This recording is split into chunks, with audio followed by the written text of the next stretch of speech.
We're here. Hi, it's Hey, us. it's Fancy seeing you here you. again, my gal. Who are you again? Oh, this is the first time we'll actually start with introductions. I love that for us. Thanks, me We're too. learning how to be live. Hi, Yeah. I'm Katie. I am over here in Austin, Texas, and I haven't eaten a taco in a while, but it's a thing we do here. Shout out your favorite taco place in Austin in the chat. And I'm one half of Good Type. We are a community of artists, and we offer lots of resources to help other artists like us run their own businesses or make more money doing what they love, which is making art. So Love that. fun. And we make art Fun. ourselves. Sometimes, yeah, Who are often you now. over there Yeah. in that box? In the Who's box, that? I'm the other half. So great to meet you. I'm Alana. I'm in upstate New York where we haven't had a dry weekend since November of 2024. Insane. So that's something. Yeah. So That's like Katie something. said, we're the duo behind Good Type. And yeah, this is part of our series seven video series, whatever, about art licensing. And Yeah. let's start by just like Woo! I'm reminding people. pumped. I love that. Bring the energy. I could use a little extra. Yeah. Yeah, so this is part of our series on art licensing. So we'll start by just reminding you what art licensing is if you haven't caught the other videos. And today's going to be all about answering questions that we get all the time. So if you do have questions that pop up, put them in the chat and we will answer them. And it's gonna be a great time. It's gonna be a lot of fun. So let's just start with a recap of what licensing is. Katie, do you want to tackle that one? You've done such a great job of like a Absolutely. bite-sized I kind of have it combo. down by now. I Yeah. think so, So yeah. We've said it So enough. licensing is our one of our favorite income streams as artists that not a lot of people know about. And basically it means renting your art for clients to use on their products and things that they sell in stores like Target or Marshalls or Hobby Lobby or all of these places that you go into and you see these pieces of art on physical products. That's created by an artist who is often licensing that art. And that artist could be you. And it's been us, and it could be you. And we're gonna tell you how to do that today and some of the ins and outs of this industry because it's really a bit unusual. It's definitely different from the traditional freelance world that a lot of us graphic designers and lettering artists and other types of artists are more accustomed to. So yeah, Yeah. this is our part two because last week people were so excited and into it, so we Yeah. figured we'd come in and hit it again, but from Let's another hit it angle. again. Let's do it. So, as I mentioned, if you think of any questions as they come up, just drop them in the chat. We'll be keeping an eye on that. And yeah, this is really an opportunity for us to answer those questions that you're like, I want to get started in this, or I'm already doing this and I have questions, or am I pricing appropriately? So, yeah, let's dive in. And hi Um, to people in the chat over oh, on yeah, who we got? Behance. Hi, Love that. Oliver. Hi, Peter. Hi, Robert. Hello, everyone. And please tell us, where are you joining from? I think it's always so fun to see what kind of global audience is listening to things about art licensing. It just No. brings us all together, doesn't it? One of the best parts about Adobe, I feel like, is meeting people from all over. I mean, it's wild. It's Ooh, it's hi, a universal Adara. language. Hi, Adara. Hi, Monica. Oh, I recognize Monica. Hi again. We got Bree as well over in the YouTube chat. Hello. Yeah. Nice to see Hi. ya. Thanks for joining us. All right. So last week we covered some basics. We can go back to them today if anyone wants to revisit anything, but I think we should actually start right out the gate with legalities because I think we started to touch on it last Mm. week and there were some follow-up questions, but we didn't really get into it as deeply as we wanted to. So, like Katie mentioned, you are like basically a blockbuster, but instead of selling movies, you're selling or renting movies, you're renting your artwork. So topical. Yeah, It's so relevant. so relevant. Bring them back. I feel like that was just such a simple joy. Like, what if your The movie wasn't Blockbuster there? experience was so good. Just like the picking out of the movie was such Yeah, a moment in your Saturday I know. afternoon. My You would kids would be just so confused. Well, I guess it's yeah. It's kind of like a library though. Like we'll go to the library and we'll look for something specific and it's not there. So like we have to find something else. So Be, it's be, basically a be library, but kind you and pay for it. rewind. Yeah. Anyway, be Yeah. kind and rewind. So, one of the things with art licensing is that you're giving someone's renting your artwork. They're basically paying you to borrow something for a certain amount of time. And so, we'll also dive into contracts after this one. We can talk about Yeah. contracts. But I think it's really important to first make sure you understand the legalities of letting someone rent your artwork. And, as Katie was explaining, when you make something, you are the owner of what you make. However, that alone, being like, I drew that on my iPad using Adobe Fresco, or I made that in Adobe Illustrator in 2019, like that is not enough to like sue someone for copying you because why? I'm not totally sure, but it's just not. Legally, you need to have um, protection, additional protection, which you have to pay for to protect yourself if you want to sue a company that rips off your work. And unfortunately, we've seen a lot of small creators have to deal with this like head on. And so we really want to address that right out the gate so you can set yourself up for success. Um, Yeah. I so think yeah, the first thing that people need to understand there is the difference between trademarking and exactly. copywriting. And when I say Exactly. copywriting, I'm RIGHT, not WRITE, which Yeah, which is is also another thing we writing can talk words. about. Yeah. Yeah, which is Um, another topic for another day. Yeah. So this first one, what is trademark? This is really different than copyright, which is primarily what we're going to talk about during this session. So having a trademark would be like registering and getting protection for your business name and making Hmm. sure that you are in a space where you can claim that I own this. Um, and it belongs to you. Like there are multiple Yeah. businesses with the same name, but in different categories. But a trademark protects that or your symbol. Is that correct, Katie? I want to always want to Yeah. double check my legalities. Big caveat here, we aren't lawyers, but we do Yeah. we do Far have from it. a creative lawyer that we love, and she's taught us quite a few things, some of which we've forgotten, but we we are familiar with the basics by this point. Um, so yeah, trademark is more like think Nike, the Nike swoosh, the Nike name, the Nike logo, all those things are trademarked. And that's kind of how you would go about trademarking your name. But when we talk about specific individual pieces of your artwork, that is what when copyright comes in. And so that's the kind of protection you need for those individual things. The interesting thing is that, they're both protection on your brand or your artwork. But the trademark is like it's a mark. It says mark in it. So it's like protecting, like Katie said, that Nike mark. They're both kind of similar processes. And so I think a lot of people wonder if they should trademark their name right away. And it's never a bad idea. You can do it really simply by going to like LegalZoom or something, or you can in the Discord we can share the attorney we've worked with. But in terms of art licensing, we're not really going to talk about trademark. We're going to focus on copyright. And so I think just the first question that we get all the time is what is trademark and do I need it? And the thing is, yeah, it's not a bad idea, but it really isn't relative to art licensing. And so the question we really want to be asking is what is copyright and do I need it? And again, not a bad idea. Yeah. Oh, wow. I'm seeing in the chat people answered the poll. Have you ever licensed your work? And 42% of people who are watching said yes. So That's interesting. So amazing. we've got some licensing vets in the chat. Yeah, let us know I'd be what, interested to hear your like deeper questions as well as some more of yeah, the beginner questions that we're going to be answering. yeah, I love that.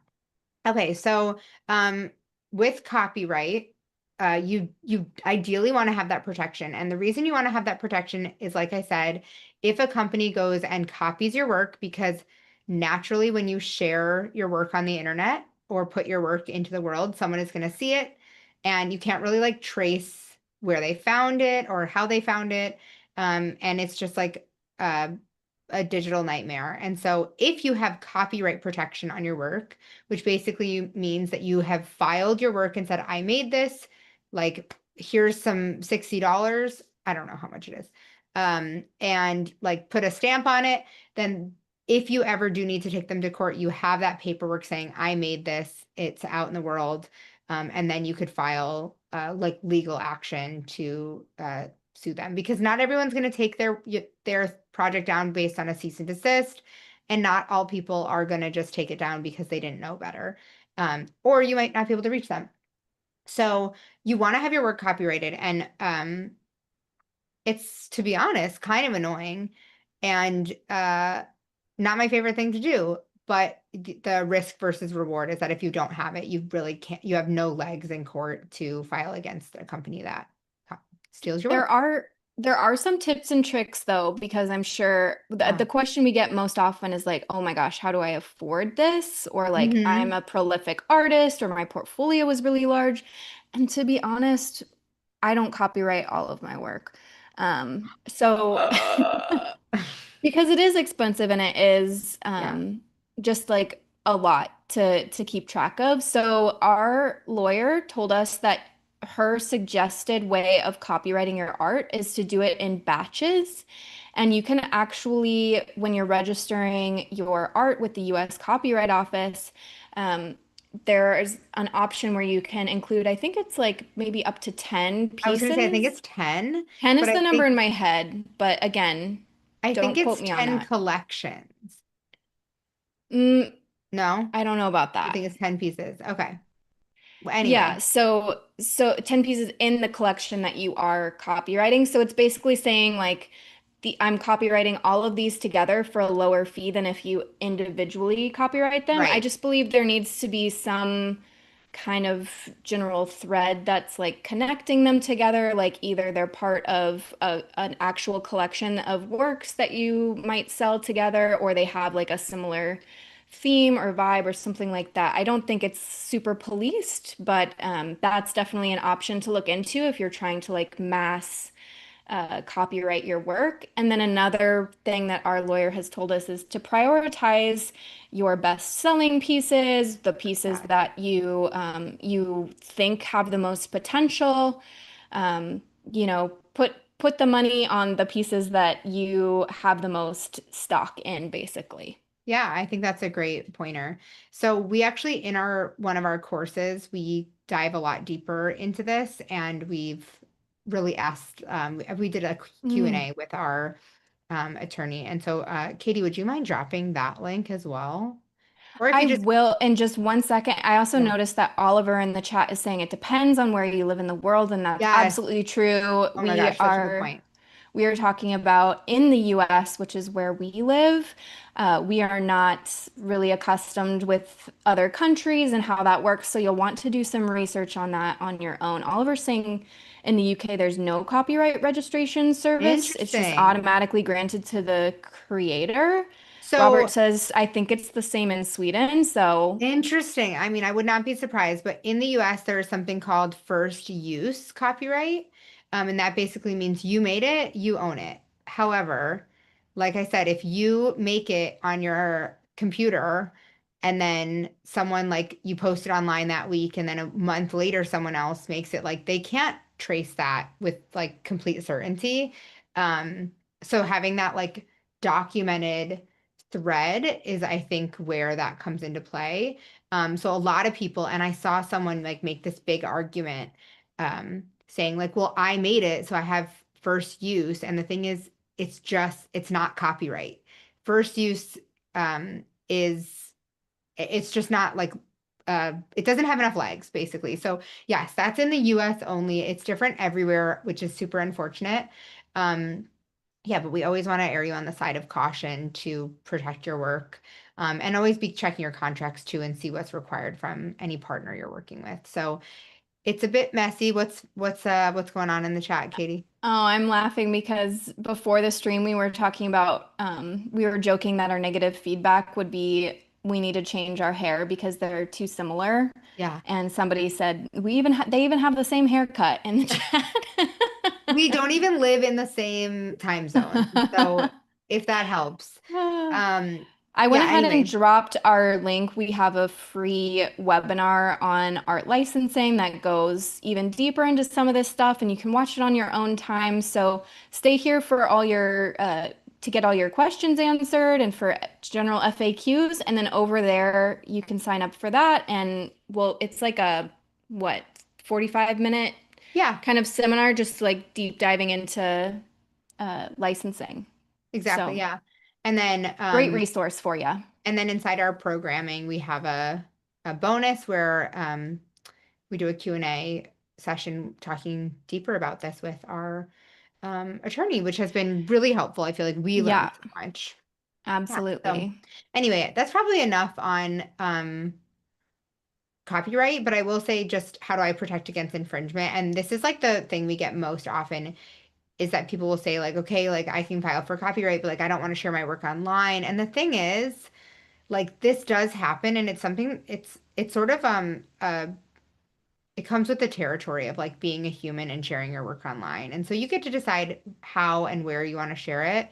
But I think we live in such a digital age that we can't negate the risk completely, but we can, take certain measures to just feel a little more protected and a little more educated on Hmm. the subject. So, On YouTube, we have a poll going right now. Have you ever dealt with someone stealing your work? So weigh in on that. We're interested to hear how many of yeah. us artists have faced that. And also, I think with how much content we consume, we've also seen so many people kind of question, like, is this too similar or is it not?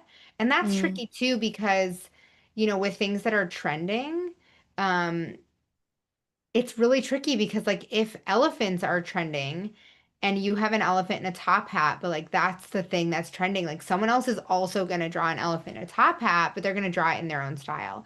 And so, just because they use the same like motif or like Motif. yeah. Ooh, jinx. Now you can't talk for the rest of the thing. Sorry. Yeah, so just because they use the same color palette or and we could talk more about like uh being inspired versus blatant copy if that's something people are interested in as well. But I think we can probably move on from copyright. But if you have stories and want to share them about stealing your work, Did having your work you, stolen, let us know. are we fully going off of this slide? No, no, we've Oh, got so okay. much more to go through. Okay. Yeah, let's talk about watermarking your work because I don't know if everyone has seen it before, but we've seen a lot of people like even uploading to social media is where they put like their logo as an overlay over their work or on their website Hmm. they do it. And I get the concept here. And unless you have like proper knowledge of Photoshop, like it is hard to get a watermark off of a Eh. complicated image. I doubt it would be these days with AI. It might be a lot easier for like It might be a lot easier the now, average person to do that. but I find it to be incredibly distracting from the work. Yeah, I'm And not a watermarking fan. yeah, and so yes, you absolutely can. I just don't know that it has the legs that people are giving it basically. Like I don't think it's going to Yeah. protect you from ever. Someone can copy your work in their own style. They could trace it. There's so many things that they can do. And so I just don't think it's going to do as much as we hope for the extra step. But if you feel more confident, go for it. But as a someone who's worked as an art director and someone who's constantly browsing images, when I see an image that has a watermark, I immediately think stock photography or stock imagery. And so I'm immediately kind of like off. It's like a little off-putting to me, and I just like kind of overlook that image, interestingly. Do you feel that Interesting. way? Um, Sometimes if like the logo is so humongous, I'm like, Yeah. it's Or they'll like even put like a transparent pattern or something that's a over it, and really then good it's really point. giving stock to me. That's a really good point. Yeah. Yeah, I think my thought process does go there because yeah, for sure.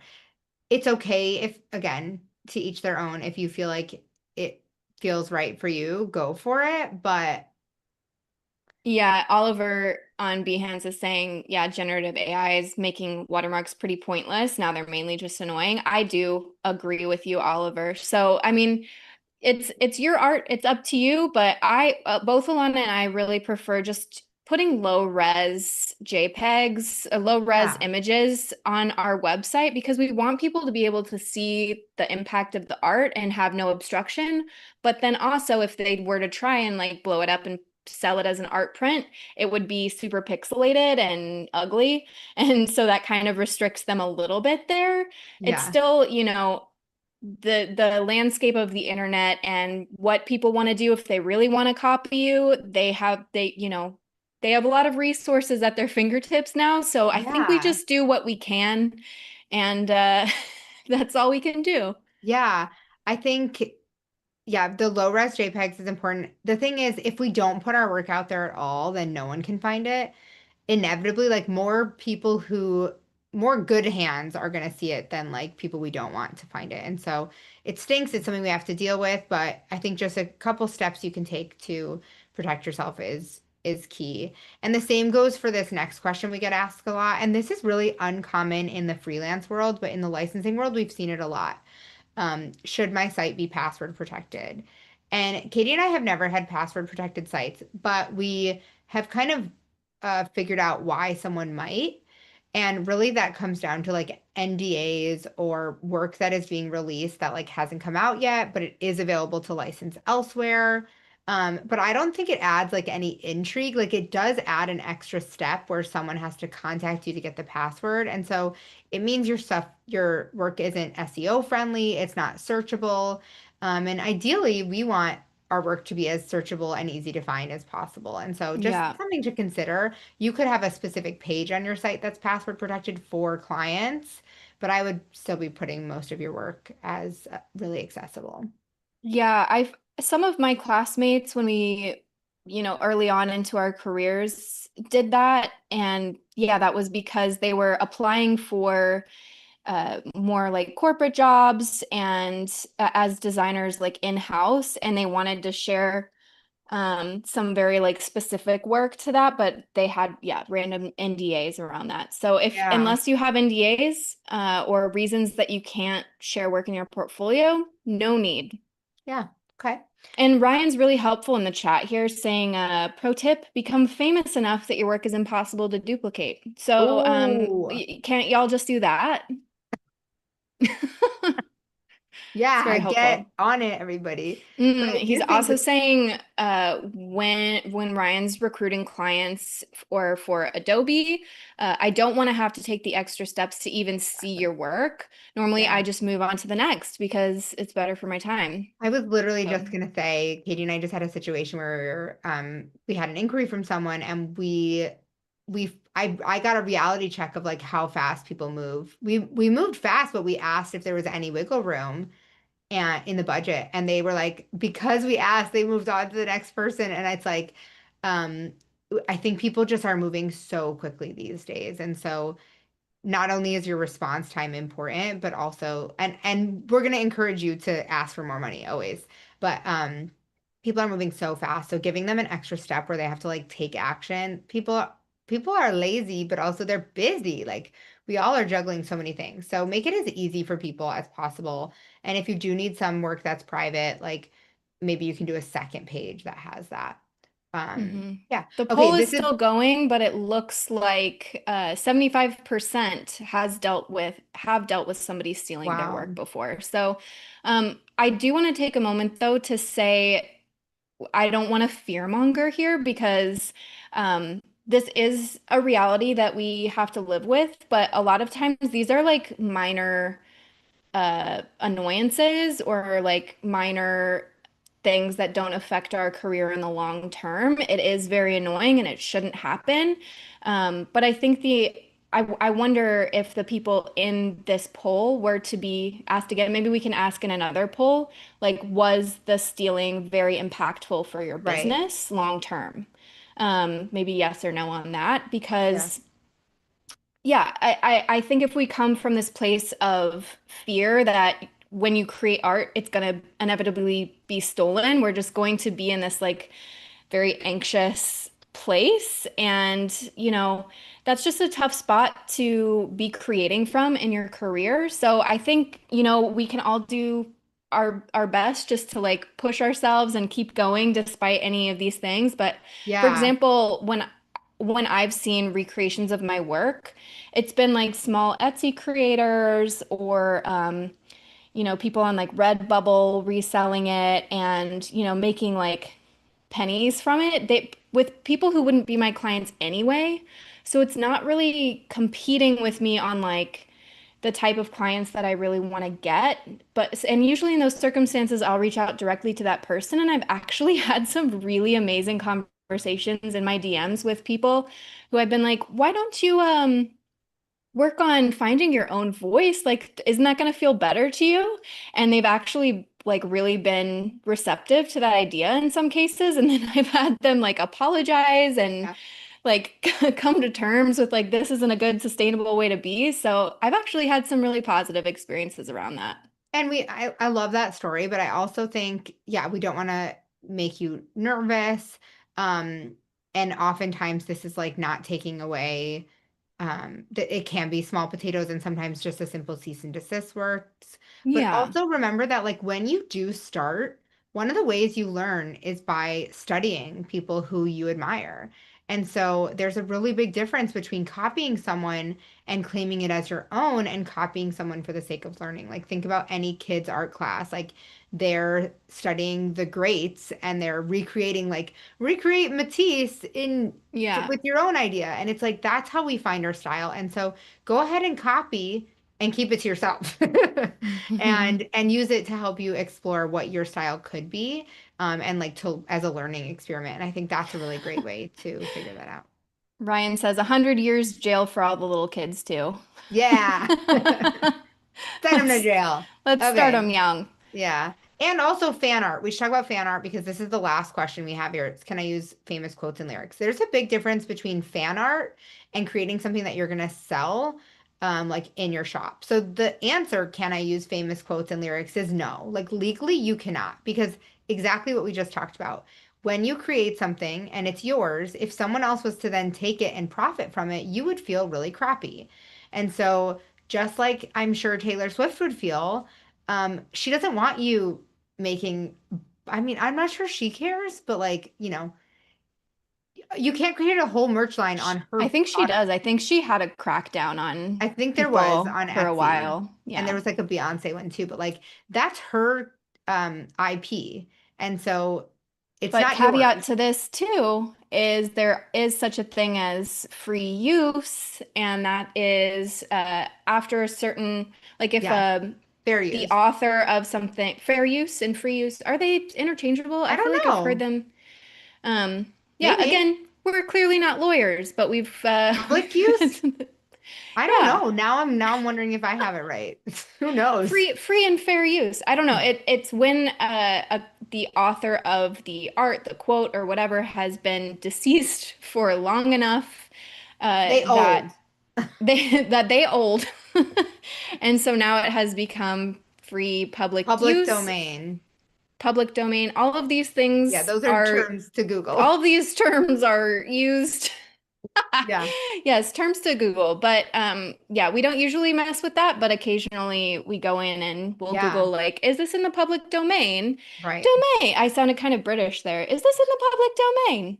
So there are also like I think it's on the MoMA or the Met or like there's a couple museums online that have um fair use like collections in like And to we have download. people dropping the link in the chat to these. Perfect. Thank you. And especially if you're like a collage artist or you like do mixed media, that's amazing to look at. And then there are like specific degrees of like you can use like work that you've seen before as long as you only use it 5%. So like I don't know the logistics of it, but you could like take a picture out of a magazine as long as you were only using like the eyeball. I don't know. Do you know what I'm talking about? Maybe. All this Okay. being said, I think in general we try and create our own copy from scratch. We try and create our own graphics and images from scratch so that we just don't have to deal with any of this.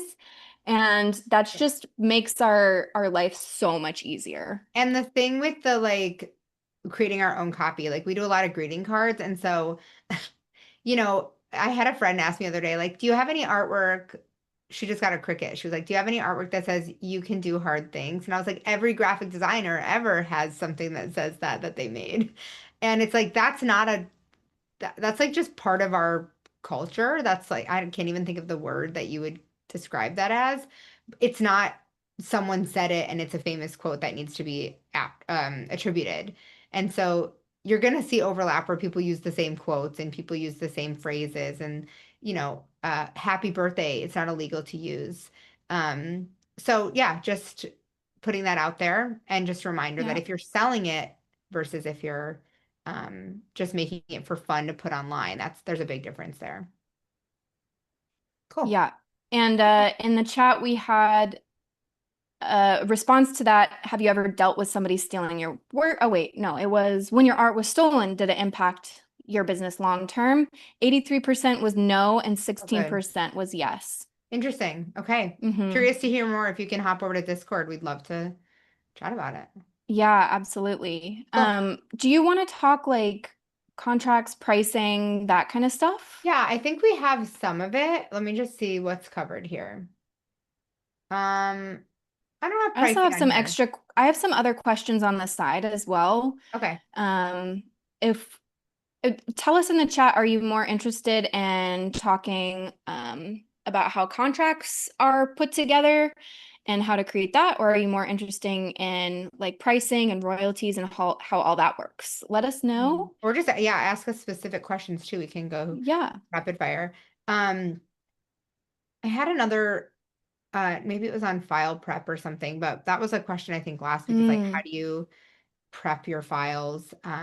Yeah, why don't we hit that while we're waiting for people to react to that Great. question? So we talked about this on the first episode, but you can use raster or vector work. And what that means is that if you're a fine artist and you paint, you can either photograph your work and scan or bring it into the computer. You maybe clean up some of the levels, clean off the like streaks from the glass that's never been cleaned before, or you can oh, that's for like if you're scanning it. So you can either photograph it and, maybe edit the levels, or you can scan it and do the same thing.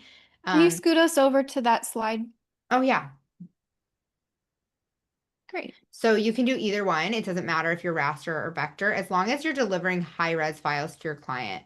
Usually what they'll need, usually it's going to be printed CMYK or um, yeah, like they do sublimation printing, which is like, I think like dipping it. I don't even know how that one works, but it's like goes on a full, really big, oversized like fabric and things like that.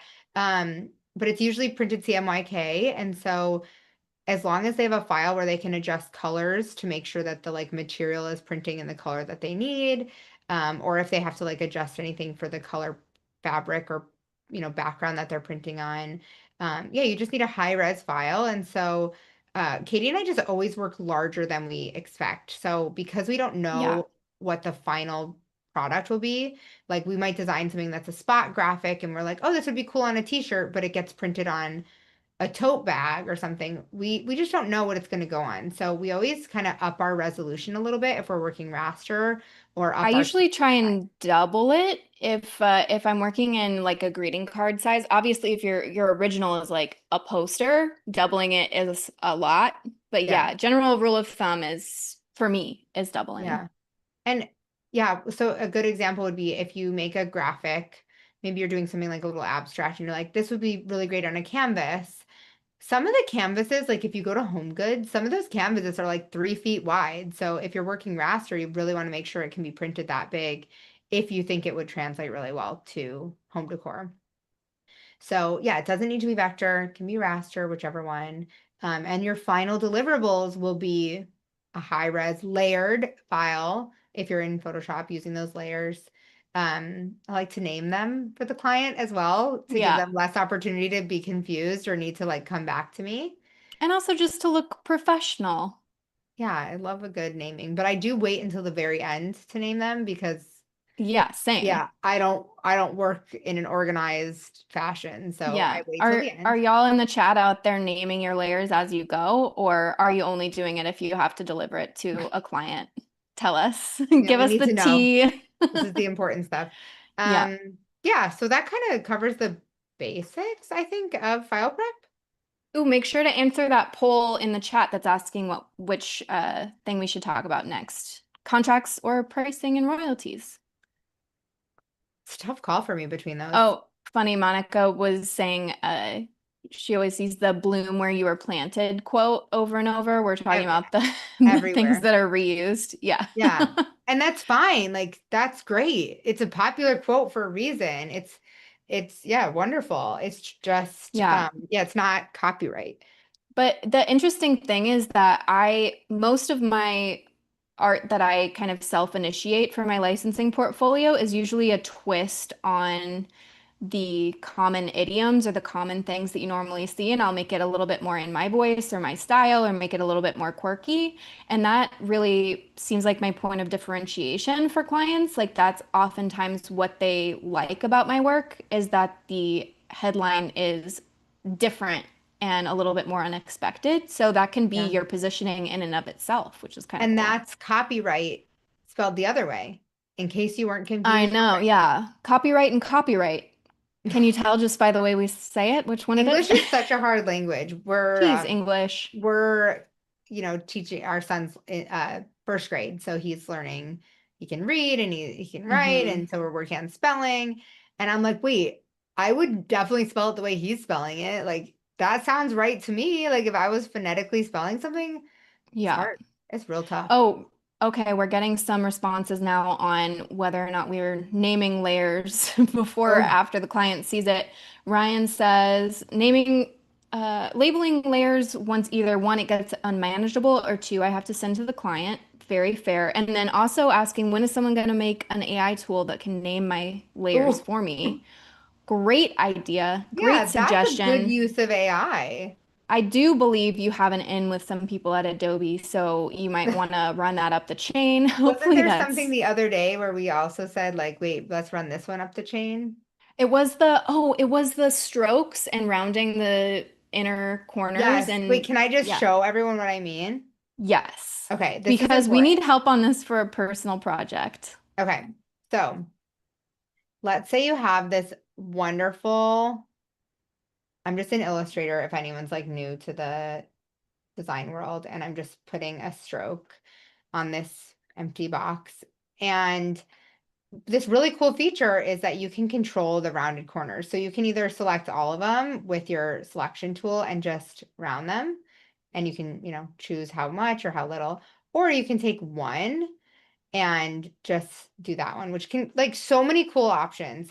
We have about 8 billion strokes in this upcoming project, but what we want to do, I'm gonna show you how I'm currently doing it, is I am going to expand, um, basically outline the stroke, and I only want the inside. Okay, hold on, I didn't grab it. So we want the Yeah. corners to all look like that. Now, Yeah, yeah. do your So thing, people, and tell us somebody if there's a tell way we can do it Adobe. without expanding.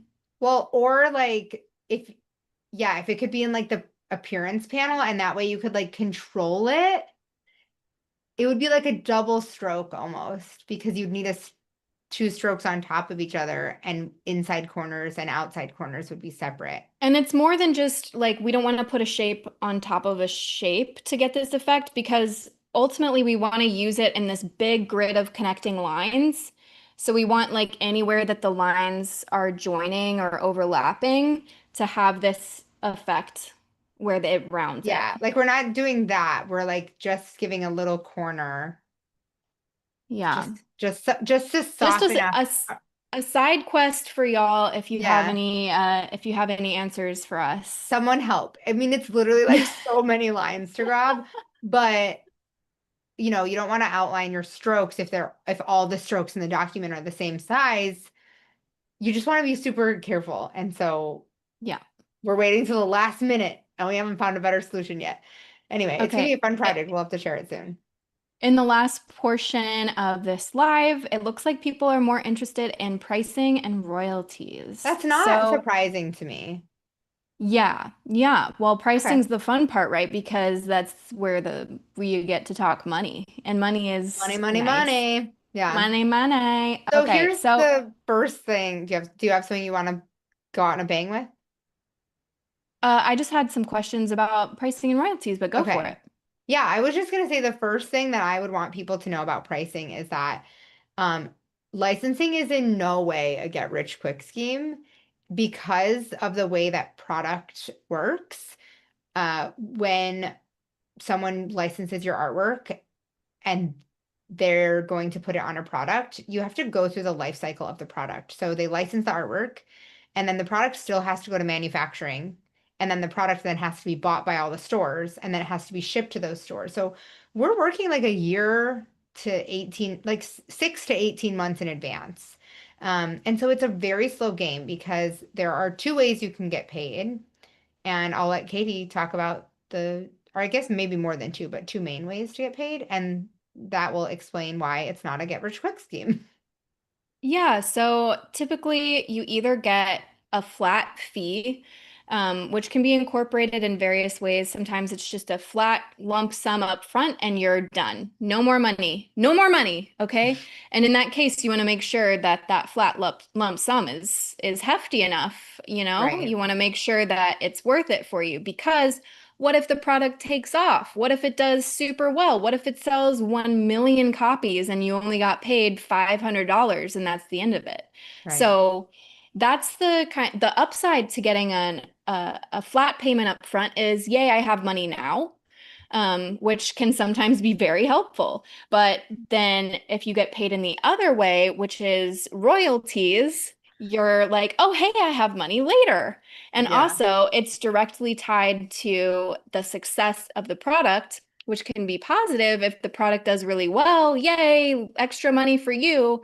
But it can also be negative if the product flops and doesn't sell, in And I which will, case you feel the sadness of that as well. yeah. And I will say a client's like not out to get you by giving you the two options. They're not like, well, if we give you a flat fee, you get it now, but it's 1% of what, you would get. They don't know.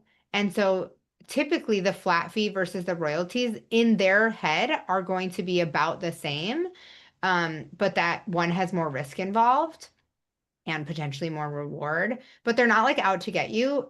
And it is more work for them to give you royalties because they need to set you up on a quarterly or potentially bi-weekly or whatever. Usually it's quarterly or monthly, like retainer almost, where you'd get paid like in their system as a vendor where they'd automatically, you know, send you a check. And so it's definitely uh not like a one is the wrong option. Like it is a risk versus reward, and you have to weigh it every single time. Mhm. And sometimes you might choose you'll never know. You'll never know. But there are some questions that you can ask yourself and ask Absolutely. the client that can help you be more informed as you make that decision. Definitely. And just a shout out here to Ryan's helpful reminder, make sure the flat fee is a fat fee. I know that's why I was I, laughing when I read it. I know.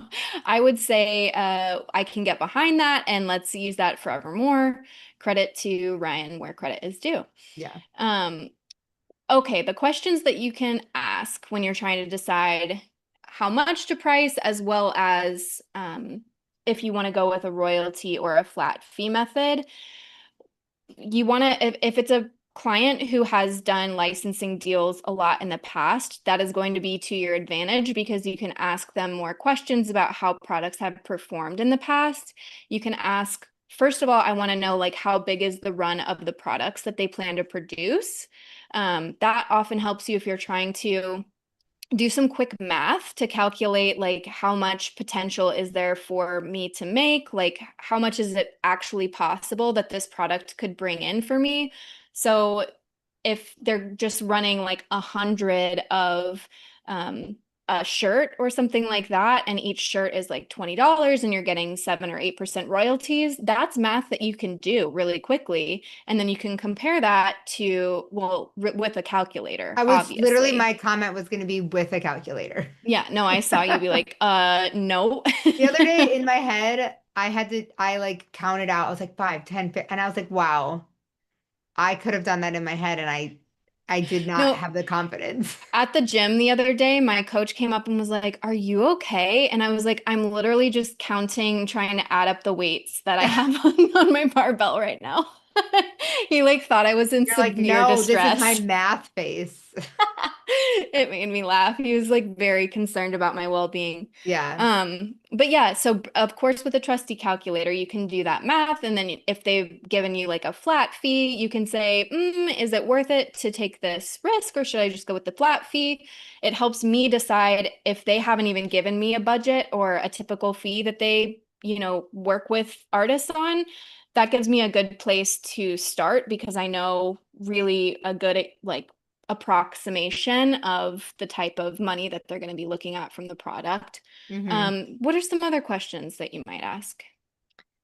That's a good one. Well, there are a couple terms in the contract that help you decide if you should go higher or lower. And one of those is like where they're like location, because sometimes you'll get a license that is only in the US or only in your country, and sometimes it's worldwide. And so you want to err on the side of like heftier percentage or flat fee if they are doing a worldwide license. Like that's a huge opportunity for them. But if it's a US license, that it's a sliding scale, so it would go down a little bit.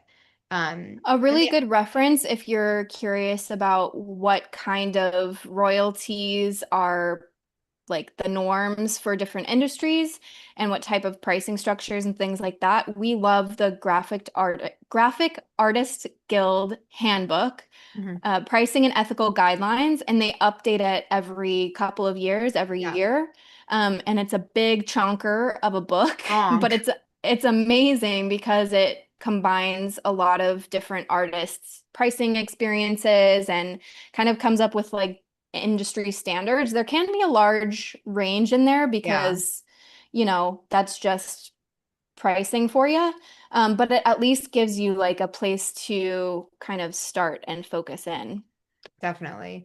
Yeah, the other term you want to look for is exclusivity. And so we talked about this a bit last week as well, but a full buyout means that they're not actually licensing, they are buying the full rights. So like they then Yeah. own it. You're transferring that copyright over to Yeah. them. So like at Blockbuster, sometimes they they would put the movies in the buying bin instead of the renting Oh, bin. And so interesting. just to put it in terms like I y'all don't will remember that. understand, like Blockbuster terms. If you're 25 to 30 plus, you'll get it, but otherwise you're probably like, what's Blockbuster? Yeah, but the difference between that is usually the ones in the buying bin at Blockbuster were like movies that had been used over and over and now they're finally just selling them off. Whereas if we're doing a buyout and we're actually selling our art and we can never use it again, we charge a lot more for that. Yeah, I know. They're like the collector's items. Yeah. Um, Think about okay, it as like so Pokemon cards. Just we have another we have topical reference. literally we are waving our age around like it's a flag. Um, Pokemon though is still out there. I think yeah. Pokemon Go really like reinvigorated the community. Tell us if you're a Pokemon person. Okay, so the other thing, exclusivity, like She's like, shut up. so exclusivity, if you can license the work in other markets at the same time. So like if you're licensing it for a greeting card, but they said you can also license it for gift bags at the same time, then you can earn so much more by licensing it to more people. And so again, it's a sliding scale. We also break this like sliding scale down in our product called Price with Purpose. And it's basically a bunch of case studies, like really in-depth case studies, how much the person charged. Some of them have the designer names if they were allowed to share. Some of them are under NDA. What the project was. Did I'm they gonna feel drop that good? link in the chat Thank as well. you. Yeah. And so, yeah, we the exclusivity, if you're allowed to use the work again during that same term, then you have so much opportunity there. Even if you like, you have to do the work to, it's still available basically. So the more narrow the less restrictions that they put on you for that license, the more opportunity you have, and then the lower the cost. Or wait, did I say that backwards?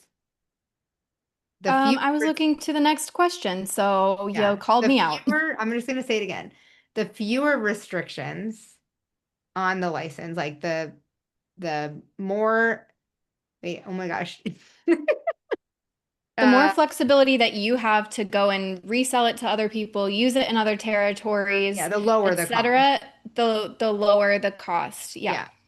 And then just another reminder is that like I know as artists and designers and creatives, we see like the work as like the design being the thing. Like that's, 50% of the project, right? So we should be getting like 50% of sales. It is not. It is like 5 to 10%. Um, there are more collaborative, like when you do truly a collaboration where you're working directly with them, where you might earn much more. But, we're talking probably less than 25%. 25% would be really, really high, because they're producing a ton of product. They're doing a ton of marketing. They're actually manufacturing the product. And so you're giving them a graphic that they can just place on top, which obviously has a huge impact, but it's not 50%. And so just remember that those numbers are really small, but the units are really important. And so if they're selling in mass market, then we're talking like hundreds of thousands of units. That's when So that calculator is going to be real helpful for you. yeah, Okay, so I just want to go over one other way that you can get paid, and that is an advance against your royalty. So that's kind of a combination of a flat fee and royalties. Um, and an advance against royalties means, okay, I'm going to give you $2,000 up front, and then you're not going to get paid again from your royalties until you get past making $2,000. So I'm not going to pay you again for that 2,000. That was just given to you ahead of time. And then once you pass 2,000, then you start making more new money. So nice. that's an interesting way to kind of balance the two. And sometimes they also will do a flat fee that's not related to your royalties, which Yep. is like best case scenario. So Yeah. if that's an offer on the table, that's generally the one that we take where it's like 1,000 up front, done. Immediate royalties, done. We get Yeah. both of the best of both worlds. Yeah. That's like a nice guarantee where they're like, you'll definitely make 500, but you also will make this much in royalty or, 6% in royalties or something. So yeah, that's a Monica's win-win. also asking in the chat, do you ever promote your licensable art or reach out to try and sell a certain amount of your portfolio pieces every year? We do a lot of outreach. Yeah. That is how we book most of our jobs. And a lot of our outreach is to our existing clients. And so whenever we have new work showing them, hey, this is what we've got adding to our portfolio, but we also take old work, and send it to them as well and say, hey, maybe we'll update the color or something. But I know birthday season's coming up. Birthday season's always, but certain times of the year But they're they looking for sometimes they're birthday. like buying specifically for Yeah. birthday. And so we'll say like we've got this art. Maybe they haven't seen it in 2 years. Like they look at so much art on a daily Yeah. basis that we'll take old stuff too and send it. And maybe something wasn't like quote unquote trending or like kind of hitting the market before, but it is now. Even with just a couple like color tweaks could really be great. So yeah, we do a lot of outreach. I do want to ask for one more poll, but I'd love to know what you guys want to learn next week. We can talk more outreach. We can go back to sketching, how we come up with copy for designs, how we uh, add texture to designs. I finished that card that we did from the first video, so I'll share that over on Discord. Yeah, It's part of a series. why don't we put a poll Yeah. in the chat and maybe the options for next time can be um, a more repeating pattern. Okay. That was one. Yep. How to like sketch, start from the sketching part of like making a greeting card or a graphic for art licensing. Yep. And then do you want to have like another option of doing Like this kind of talking head again? yeah, like another Q&A. So those three Another options. Q&A. Okay. Yeah, let's do that. So let's Yeah. magically have that appear in the poll for us. And boom. There it is. Love it. Love it. Yeah, And okay, so one last question I think we have time for. sure. Which is how do I track sales or royalties Oh, I from love that. licensees? And we get that question all of the time. Yeah. Yeah, what are your thoughts on that, Alana? So in your contract, it should state that you have the right to audit your client. And that means like they should be able to provide you with basically a statement of how much they've sold, and then it like breaks down their revenue and your revenue. Um, they should be providing you with that during your um royalty like delivery. So when I get my royalties, it'll say, okay, you made 17 cents because this product is not on the shelves anymore, but we sold 8 units, and at 4%, your fee was, whatever. And so they should be delivering that to you in like a sheet every time. Hmm. It's like their accounting. And it's just yours. Obviously, it's not for other products because that would be wild and interesting. Like I would be very curious. Um, but yeah, they should be giving that to you, and then you should have the right to audit them if you think something is wrong. And that's why contracts are in place to protect you. And so Yeah. you should make sure you have that in your contract to get that. All right. Well, hopefully this was helpful. We loved seeing the chat and seeing everybody's not faces. Everybody's Names. little, yeah, names. Hi. Thank you so Their much. And we'll see avatars. you again next week and we'll check out the poll and decide what we're gonna do based on that. So thank you Okay. so much. We'll see you next week. Bye, everybody.